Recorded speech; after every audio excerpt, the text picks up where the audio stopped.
Joet is de Nationale Beemfeestdag. Een dag dat ben ontdekken waarom het beem zo belangrijk binnen. De leerlingen van groep 4 van de Jenaplant Sint Bonifatiuschool kregen les van de gemeente Noord-Friesland. Daarna hebben ze mij ook bemen planten. Het wie een dag vol nieuwe kennis en praktijk. Waarbij de bijen zelfs een steentje bijdroegen hebben om het behoud van de natuur. Hoe oud bomen kunnen zijn, bomen te meten en wat je allemaal kan eten bij beukennootjes en alles. En waarvan voor de kastanje, welk blad ervan is. Nou, we gaan bomen planten en dan moeten we de modder in de bomen doen.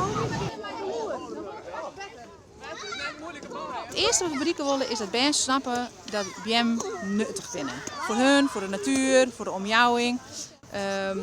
Verder willen we graag dat Ben een keer letterlijk met de hand in de modder, of in dit geval mijn skep, in de modder een keer echt een been planten. Wat dat betekent, dat is gewoon, ik wil het werk.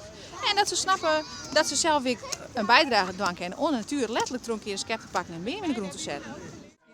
De band kregen in het klaslokaal de opdracht om zo volle mogelijk dingen op te scrowen. Big Leagues werden BM zo wichtig binnen. Degenen met de beste antwoorden mochten de eerste beemplantje met bedhouder Hanneke Jouta. Ja, dat vogels bijvoorbeeld nestjes maakt in de BM en dat er vruchtdragende BM binnen, dat het skaat die houdt, ja, dat soort dingen. Dus ze hadden er echt een uitdacht. Nou, goed in jongens, dat was voor jou. Ja, het feit dat ze boeten binnen en in de natuur, dat is natuurlijk altijd goed. Dus ze vinden het vooral ook heel leuk. Ik vond ze vrij druk van de morgen in de klas. Dus ik denk dat er ook wel een beetje mee te maken is. Ze vinden het gewoon leuk, mooie activiteit.